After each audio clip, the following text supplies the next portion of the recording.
موسیٰ علیہ السلام سے پوچھا گیا، ایک آپ کے معتقد نے پوچھا کہ یہ جو اللہ کا عذاب ہے اس سے بچنے کا کیا طریقہ ہے؟ تو سیدنا موسیٰ علیہ السلام نے ارشاد فرمایا کہ ایک شخص تیر تان کے تمہارے سامنے کھڑا ہو، اس سے بچنے کا کیا طریقہ کار اختیار کرو؟ کہنے لگا کہ یا تو لڑوں گا اس کے ساتھ۔ آپ نے فرمایا لڑو گے تو وہ تو تیر مار دے گا تمہیں، وہ تان کے تمہارے اوپر کھڑا ہے۔ تو پھر اس نے کہا کہ دوسرا طریقہ یہ ہے کہ میں کوشش کروں گا اس کے ساتھ صلح کر کے اس کے پہلو میں آ جاؤں تاکہ اس کے تیر سے بچ جاؤں۔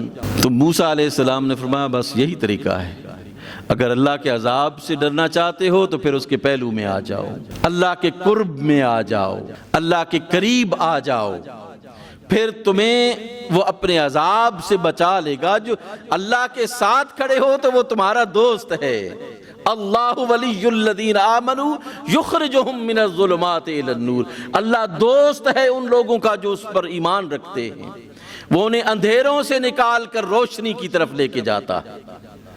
ہم دنیا والوں کی دوستی پر تو بڑا ناز اور فخر کرتے ہیں، جو ہمیشہ قائم و دائم رہنے والا دوست ہے اس کو ہم چھوڑ دیتے ہیں۔ دیکھیں ایک بڑے شخص کے ساتھ جب آپ تعلق رکھتے ہیں تو کہتے ہیں اس کے گھر جائیں گے، اس کے جو ہے نا وہ میزبانی حاصل کریں گے۔ اللہ فرماتا ہے میں بھی تو تمہارا میزبان ہوں، میرے گھر میں آؤ، صبح و شام آؤ۔ اللہ فرماتا ہے کہ صبح و شام آنے والوں کے لیے ہر روز نئے سرے سے جنت ان کے لیے تیار کرتا ہوں، نئے سرے سے تیار کرتا ہوں ان کے لیے۔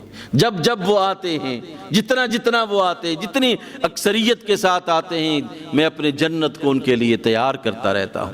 اسی طرح جناب رسالت مآب صلی اللہ علیہ وآلہ وسلم نے فرمایا، سیدنا ابو ہریرہ رضی اللہ تعالیٰ عنہ روایت فرماتے ہیں، سرکار نے فرمایا کہ جب بھی کوئی مسلمان نماز کے لیے یا اللہ کے ذکر کے لیے، بار بار میں یہ کہہ رہا ہوں کہ ہم یہ سمجھتے ہیں کہ صرف فرض نماز کے لیے ہم نے مسجد میں آنا ہے۔ مسجدیں اللہ کے ذکر کے ساتھ آباد ہوتی ہیں، قرآن کی تلاوت کے ساتھ آباد ہوتی ہیں۔ اللہ کا ذکر کیجئے مسجدوں میں بیٹھ کر، ان کے ساتھ تعلق مضبوط کیجئے کہ اللہ سے یہ تعلق مضبوط کرنے کی واحد جگہ ہے۔ اگر اللہ کے ساتھ تعلق مضبوط کرنا چاہتے ہیں تو پھر اللہ کے گھر میں آئیں، اللہ کے گھر کے ساتھ محبت کریں۔ سرکار نے فرمایا، امام ترمذی نے اس حدیث کو روایت کیا، رسول اللہ نے فرمایا جب وہ گھر سے نکلتا ہے مسجد کی طرف آتا ہے تو اللہ اتنا خوش ہوتا ہے جیسے کسی گھر کا کوئی گم شدہ آدمی جو ہے وہ اس گھر میں آ جاتا ہے۔ اس طرح اللہ خوش ہوتا ہے اس بندے کو، پھر اس کے فرشتے اسے خوش آمدید کہتے ہیں، اس کی رحمتیں اس کو ڈھانپ لیتی ہیں، وہ اللہ کی رحمت کے آغوش میں چلا جاتا ہے، وہ اللہ سبحانہ و تعالیٰ کی رحمتوں کی بارش میں آ جاتا ہے۔ اللہ خوش ہوتا ہے اس کے لیے، اور وہ اس پر اپنی نعمتیں اس کو، جب اللہ خوش ہو جائے گا، میں نے کہا جب اللہ راضی تو سب راضی، اللہ ناراض تو سب ناراض۔ کسی کی ناراضگی اور کسی کی رضامندی کوئی اثر نہیں ڈالتی جتنا اللہ کی رضا اور خوشنودی اثر ڈالتی ہے۔ آپ ایمان کی دولت کو مضبوط کریں، آپ کا اندر مضبوط ہو، اندر مطمئن ہو، تو اگر آپ کے پاس دنیاوی وسائل نہیں ہیں تو پھر بھی آپ کی زندگی مطمئن گزرتی ہے۔ اللہ کے ذکر سے دل اطمینان پاتے ہیں، اللہ کے ساتھ تعلق کی وجہ سے انسان مضبوط اور مستحکم ہوتا ہے۔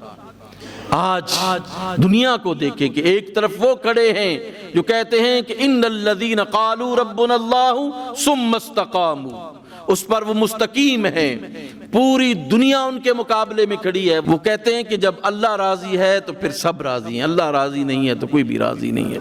دنیا کو خوش کرنے کے لیے ہمیں اللہ کو ناراض نہیں کرنا چاہیے، یاد رکھیے۔ ہم اپنے رشتوں کو بعض اوقات خوش کرنے کے لیے سب کچھ کر ڈالتے ہیں، اللہ کے ذات کے ساتھ تعلق جو ہے اس کو مضبوط کرنے کے لیے ہم کچھ کام نہیں کرتے۔ یہ مسجد، اس مسجد کو آپ آباد کریں، اپنے محلوں کی مساجد کو آپ آباد کریں، یہاں پر آپ کی جتنی بھی ایکٹیویٹیز ہیں ان کو ریلیٹ کریں مسجد کے ساتھ۔